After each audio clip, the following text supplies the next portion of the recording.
KCN news में आपका स्वागत है। आज हम लोकप्रिय समाज सेवी हुकुमचंद जी से क्षेत्रीय मुद्दों पर सीधी बात करेंगे। हुकुमचंद जी, सबसे पहले जानेंगे किस संस्था के माध्यम से क्या क्या कर रहे हैं, किस नाम से संस्था चलती है? देखो, भारतीय जनरल मजदूर कांग्रेस का मैं राष्ट्रीय अध्यक्ष हूँ।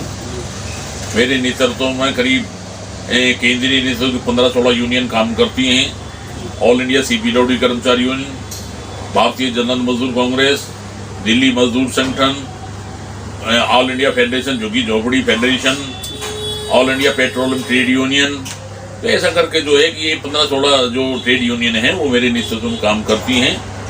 और मैंने अभी भारतीय जनरल मजदूर कांग्रेस के माध्यम से GTB हॉस्पिटल गुरु तेग बहादुर, वहाँ पर जो करीब लोग काम कर रहे थे, सफाई कर्मचारी हैं, सिक्योरिटी गार्ड है, NO के पद में काम कर रहे थे, उन मजदूरों का केस मैंने उनकी लड़ाई लड़ी। उन लोगों को मैंने जो है 2007 से और 2023 नवंबर तक समान काम समान वेतन का एरियल के रूप में प्रत्येक कर्मचारी को प्रत्येक माह 60,000 के करीब जो है उनको मासिक वेतन दिलवाने के आदेश कराए।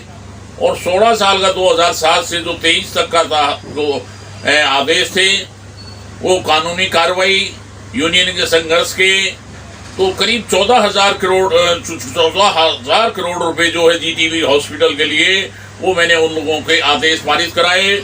और उन लोगों को 2007 से एरियल रूप उन लोगों को मिलेंगे। और अभी मैंने उन लोगों के लिए नौकरी पक्का करने के लिए भी लेबर कोर्ट के अंदर केस डाल दिया है। भाई, इन लोगों को जब समान काम समान वेतन इतने लंबे समय का कोर्ट ने आदेश पारित करे हैं इनका भुगतान करने के, तो इनको नौकरी भी पक्की GTB हॉस्पिटल में ही दी जाए। ये अभी मैंने ऑर्डर कराए हैं। इसी तरह ही मैंने पहले ऑल इंडिया CPWD कर्मचारी यूनियन के माध्यम से केंद्रीय लोक विभाग के अंदर 8,982 लोगों को पक्का करा था। ये भी भारत सरकार के अंदर सबसे बड़ी जीत थी। और इसी तरह ही अब मैं CPWD के अंदर और दिल्ली के तमाम जितने भी डिपार्टमेंट में जो लोग ठेकेदारी प्रथा पे काम कर रहे हैं उन लोगों को मैं भर्ती की तारीख से पक्का कराना, समान का वेतन दिलवाना, तमाम पक्के आदमी को जो सुविधा मिलती हैं उन लोगों पर लागू कराने की लड़ाई में आज पूरी दिल्ली के अंदर और भारतवर्ष के अंदर लड़ रहा हूँ। मैं चाहता हूँ मैं कोई भी काम ठेकेदार के माध्यम से नहीं करा जाए, उन लोगों को सीधी भर्ती किया जाए और सीधा पैसा जो है मजदूरों को उनको दिया जाए। अब जो बीच के अंदर जो ये ठेकेदार हैं, ये दलाल लोग हैं और ये CPWD के बड़े बड़े अधिकारी हैं, ये पैसा आपस में बांट लेते हैं। मजदूर को महीने का कहीं 10,000 रुपये, कहीं 8,000 रुपये है और जो करीब 24,000 रुपये 25 के करीब मिलना चाहिए वो 10-12,000 तक जो है ये लोग सीमित रखते हैं।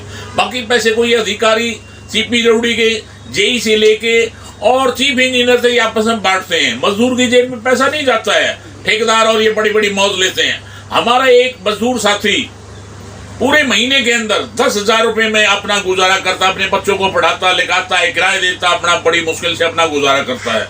लेकिन ये ठेकेदार और CPWD अधिकारी एक टाइम के अंदर प्रत्येक आदमी 10-10 हजार रुपये का खाना खाते हैं।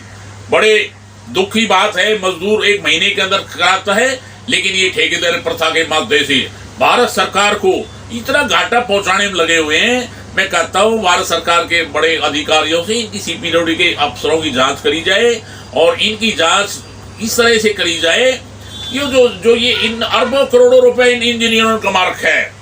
लेडी हार्डिंग हॉस्पिटल है, इसके अंदर करीब 500-600 रुपये CPWD का 500-600 करीब कर्मचारी CPWD के अंदर काम करता है।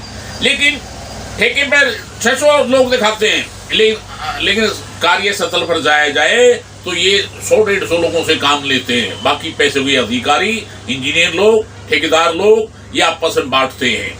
जबकि भारत सरकार के आदेश हैं प्रत्येक कर्मचारी को बोनस के रूप 25,000 रुपया दिया जाए, लेकिन किसी भी कर्मचारी को नहीं दिया जाता, ये लोग आपस में बांट लेते हैं। इसी तरह CPWD के अंदर दिल्ली हाई कोर्ट के अंदर जनवरी 2023 के आदेश हैं कि ठेकेदार बदल सकता है लेकिन कर्मचारी नहीं बदलेगा, एजेंसी बदल सकती है लेकिन कर्मचारी नहीं बदलेगा। लेकिन ये जो अधिकारी हैं, ठेकेदार हैं, आपस में साठ गांठ करते हैं, पुराने कर्मचारियों को नौकरी से हटा देते हैं और उनकी जगह नए आदमी को रख लेते हैं। ये कार्य ऐसा इसलिए करते हैं, नए आदमी को 8-10 हजार रुपए देते हैं, बाकी पैसे को आपस में बांट देते हैं। जब भी भारत सरकार के अंदर तयशुदा मासिक वेतन जो 25,000 रुपए मिलना चाहिए, वो ये लोग 10,000 में ही काम कराते हैं, बाकी पैसे को आपस में बांट लेते हैं। भ्रष्टाचार बढ़ता जा रहा है सर जी। ये जब से ये सरकार आई है, इस सरकार में भ्रष्टाचार ही है।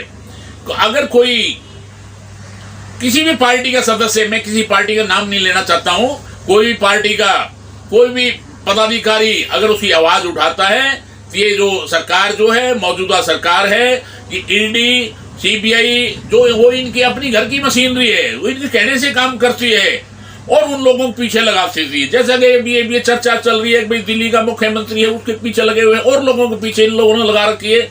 मैं चाहता हूँ भारतीय जनता पार्टी का कोई ऐसा है जिसके पीछे ईडी लगी हो, किसी को केस में फंसाया गया हो? नहीं, ऐसा बिल्कुल नहीं होगा। ये लोग दूसरे लोगों को फंसाते हैं, अपने लोगों को बचाते हैं।